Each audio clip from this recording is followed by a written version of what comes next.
Bonjour, nous sommes dans la belle Saint-Pétersbourg. Elle ne cesse d'admirer les aborigènes et les visiteurs. Dans cette vidéo, nous allons parler de la perspective Nevsky et d'un bâtiment très intéressant. Bienvenue mes chers amis, on commence notre promenade.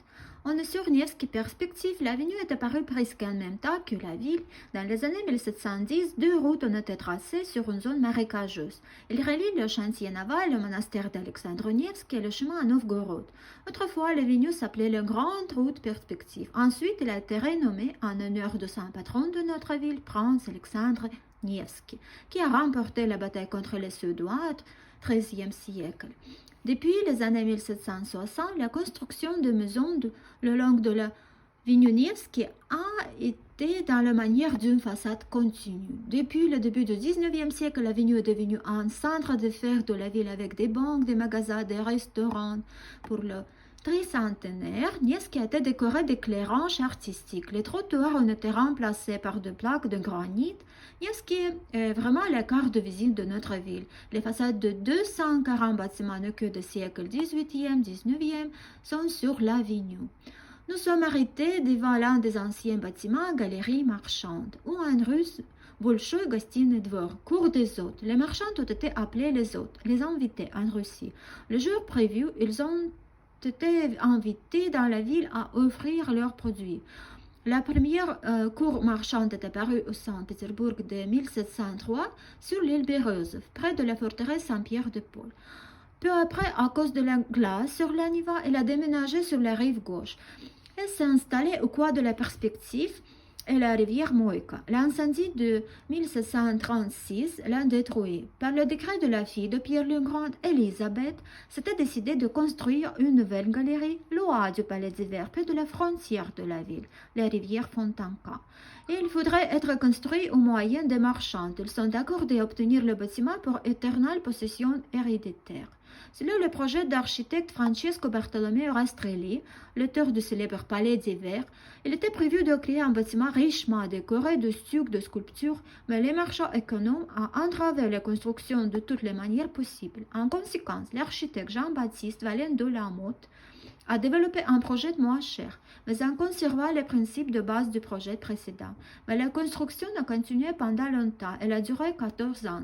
De nombreux commerçants ne voulaient pas quitter leur ancienne boutique jusqu'à que le prochain incendie les ait finalement détruits. Gostinny Dvor recule quelque peu de la ligne rouge de Nevsky Prospect pour fournir des places de parking aux carrosses qui arrivaient. La longueur de la façade le long de la perspective Nevsky est de 230 mètres. Le périmètre du bâtiment est plus de 1 km, de sorte que le préfixe Bolchoï, le grand, est apparu au nom de Gostinny Dvor. Bolchoï Gostinny Dvor. La ligne se connaît, la ligne de tissu longeait la perspective Nevsky.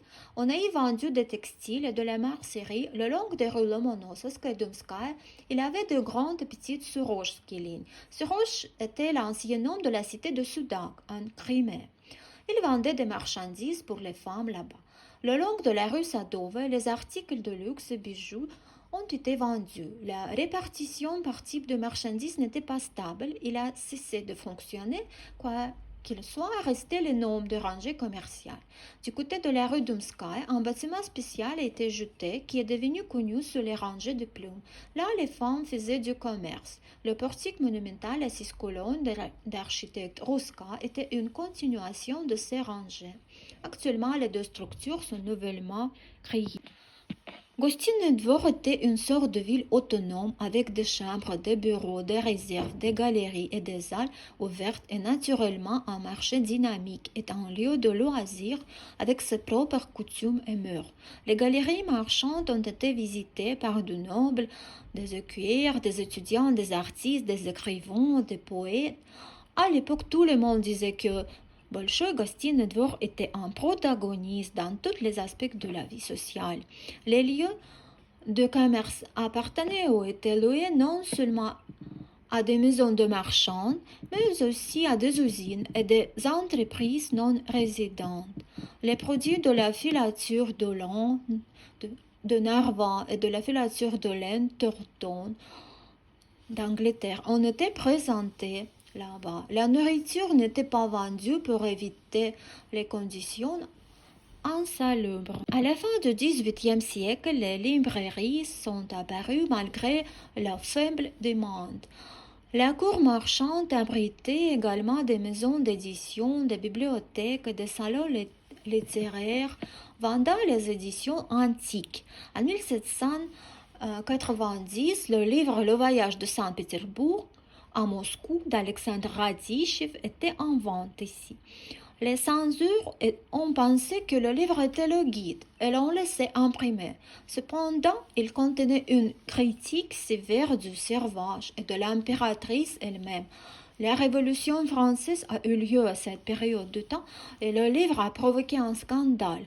Ils sont qualifiés l'auteur de rebelle.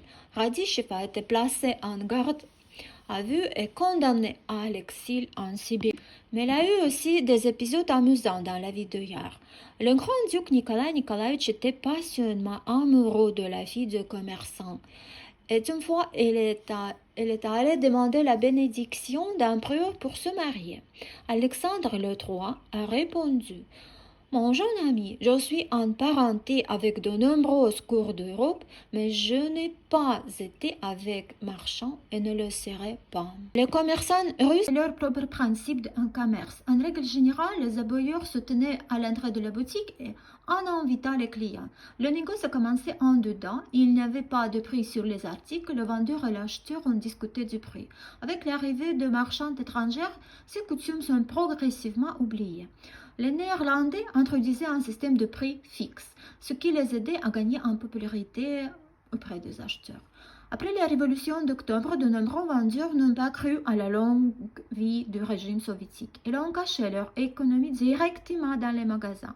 Ainsi, en 1965, lors de la réparation de l'un des locaux, une trésure a été découverte 8 barres d'or. Pendant la Seconde Guerre mondiale, Gostinenburg était constamment soumis au bombardement allemand. Pendant le blocus, le marché continue son travail. Les attaques aériennes allemandes sont tombées sur cette zone, surtout le dimanche. Il y avait de nombreuses victimes. Mais malgré toutes les épreuves, le concours du meilleur projet de restauration a eu lieu vers 1942-43. En 1945, le bâtiment a été réparé. En 10 ans, son intérieur a été entièrement repensé. Les magasins individuels ont été combinés en une longue suite de locaux commerciaux. Pour transporter les marchandises à l'intérieur du centre commercial, la création d'un parc de voitures électriques était prévu, ainsi que la cantine, la bibliothèque pour les employés. Une grande partie de ce qui était prévu n'était jamais mis en œuvre. Dans les années 1950, il y avait un commerce généralisé de marchandises à crédit. En cas où les marchandises étaient manquées, alors elles pouvaient être commandées. Et l'acheteur était avisé de son apparition dans le magasin avec une carte postale. En 1972, la station de métro était ouverte et en 1977, un vitrail de l'artiste Korolev a été installé dans le hall. Il représente l'exécution d'une démonstration qui avait eu lieu le 3 juillet 1917. Pendant la perestroïka, Gostinenburg a également abrité des marchands noirs.